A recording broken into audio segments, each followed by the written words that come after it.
조합제 TV 시청자 여러분 안녕하십니까? 8월 4일 밤 8시입니다. 미국과 유럽의 특히 일본, 미국, 유럽의 경제가 지금 잘 돌아가고 있습니다. 최근 한 20년 사이에 최고의 호황입니다. 그런데 한국은 그 흐름을 타지 못하고 있습니다. 국제 경제와 긴밀하게 맞물려 있는 것이 한국 경제인데 세계 경제가 잘 되면은 한국 경제는 거의 자동적으로 잘 되게 되어 있습니다.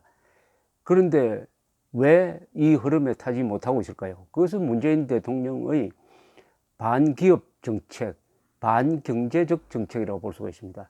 문재인 대통령의 경제 정책은 경제 원리와 정면으로 충돌하고 있습니다. 잘 돌아가는 원자력 발전소를 문을 닫으면 그게 경제가 도움이 됩니까? 최저임금을 지난 2년 동안에 27%를 갑자기 올리면 이게 경제에 도움이 되겠습니까? 세금을 늘리면 경제에 도움이 됩니까? 안 되죠. 경제 원리는 의외로 간단합니다. 첫째, 세금을 적게 거둬야 된다. 그렇게 하면은 공무원이 줄어든다. 그렇게 하면 일자리가 많아진다는 거죠.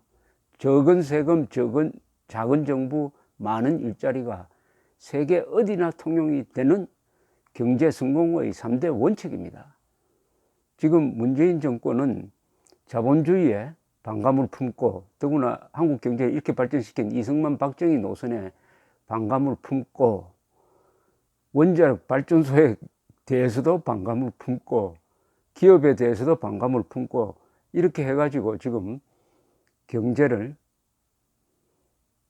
혼란에 빠뜨리고 있는데 이게 보통 때 같으면은 별로 두드러지게 보이지 않는데 다른 나라들이 우리하고 비교가 되는 나라들이 잘 되니까 확연하게 지금 차이가 나고 있습니다.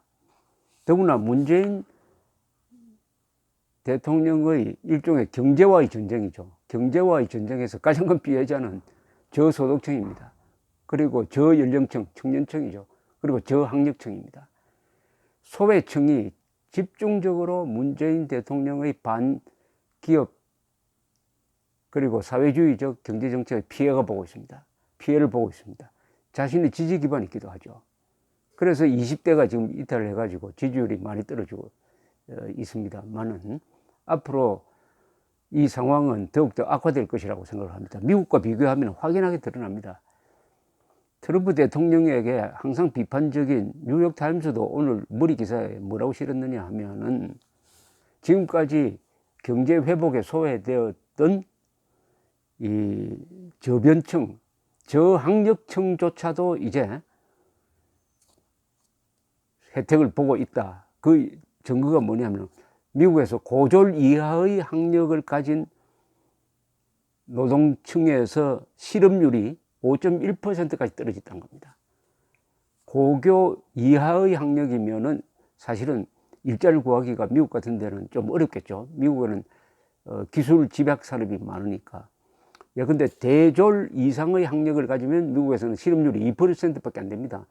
그런데 이 실업률이 점점 고졸 이하에서도 실업률이 줄어가지고 지금 5%까지 줄었다는 겁니다. 5%까지. 왜 이렇게 됐느냐? 일자리가 많이 생기는데 사람 구하기가 힘들어진 거예요. 그러니까 과거에는 예컨대 제조업체에서 2년 유경험자 뽑습니다 해도 사람이 안 와요. 그러니까 초보라도 이제 뽑을 수밖에 없게 되고 고졸 이상 하면은 사람이 안 오니까 고졸 이하로 낮추고 이렇게 하니까 자연히 저소득층, 저학력층까지도 이제는 경제 호황의 덕을 보게 되었다 이겁니다. 지금 미국 경제가 얼마나 잘 됐냐 하면은 지금 연간 성장률이 4.1%입니다. 한국이 지금 2%대를 헤매고 있는데 우리보다 경제 규모가 10배입니다. 미국이 10배 이상이죠. 10배 이상 큰 경제 단위에서 4.1% 성장은 이거는 어마어마한 겁니다. 그리고 실업률이 내려오나 3.9%까지 내려왔습니다. 실업률이. 미국에서는 실업률이 우리보다 좀 까다롭습니다. 그러니까 이거는 거의 완전 고용이라고 봐야 돼요. 18년 지난 18년 동안 최저라는 겁니다. 18년 동안.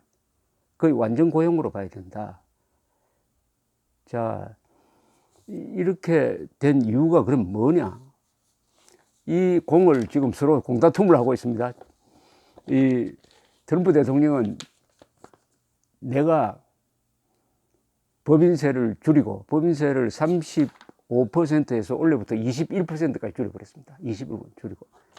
그리고 보호무역 정책이죠. 해가지고 관세 정책을 써가지고 특히 중국에 대해서 지금 무역 전쟁을 벌이고 있는데 자국 산업을 보호하기 위해서 관세를 많이 매긴다. 그러니까 그걸 통해서 무역 적자를 무역 흑자로 바꾼다. 그것이 효과가 있다는 것입니다. 지금 이렇게 호언장담하고 있습니다. 무역 흑자까지 줄인다면은 무역 적자 문제까지 해결하면은 미국 경제 성장률은 8% 내지 9%까지 갈 수 있다고 이렇게 지금 트럼프는 큰 소리 칩니다. 더불어 자기가 취임한 이후에 새로 일자리를 만드는 게 390만 개의 일자리를 만들었다. 지금 미국은 94개월 동안 계속 일자리가 늘어나고 있습니다. 94개월 연속, 94개월이면 약 8년 넘죠. 근데 이렇게 된 거는 오바마 대통령 말기 때부터 경제가 회복되기 시작했습니다. 그리고 오바마 대통령이 경제를 실패했는데 트럼프가 잘했다는 거 아닙니다. 오바마가 잘하는 것을 이어받아 가지고 트럼프가 더 잘하도록 만들고 있는 것입니다. 더불어 이 기술 혁신이 이루어졌죠. 대표적인 게 과거에는 캘 수 없는 쉐일층에서 석유를 캐내는 기술이 미국에서 개발돼서 확산됨으로써 이제 미국이 석유 수출국으로 바뀌고 있는 이런 상황입니다. 이게 기술 혁신에 의한 경제 성장, 감세 정책, 그리고 무역 적자를 줄이기 위한 관세 정책, 감세 그리고 관세 정책, 그리고 무엇보다도 기업 보호, 규제 완화, 그리고 기업 중심, 기업을 밀어주는 이게 꽃을 피고 있는 것이죠. 꽃을 피고 있습니다. 이게 또 EU도 마찬가지입니다. EU 국가도 지금 EU 하면은 한때 실업률 10%인데 이제 6.9%까지 떨어졌습니다. 2008년 이후에 10년 만에 최저 수준으로 떨어졌습니다. 청년 실업률은 15.2%입니다. 그런데 흥미로운 것은 일자리만 늘어나는 것이 아니라 일자리가 늘어나는 것과 동시에 임금도 같이 오르고 있습니다. 문재인 대통령의 정책은 일자리를 줄이는 정책을 펴가지고 인위적으로 임금을 올리니까 일자리가 줄어버렸어요. 이러면 안 되죠. 인위적으로 하니까 그런 일이 납니다. 자연스럽게 기업 원리, 경제 원리에 맡겨 놓으면은 일자리가 많아지면서 동시에 임금이 자연스럽게 올라가는데 이게 지금 미국과 유럽에서 이런 현상이 벌어지고 있습니다. 일자리도 많아지고 임금도 같이 많아지고 있습니다.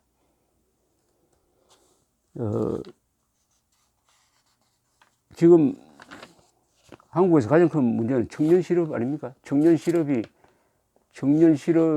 줄지 않는다. 청년 실업률이 10%대에서 계속 이어가고 있다. 더 악화되고 있다.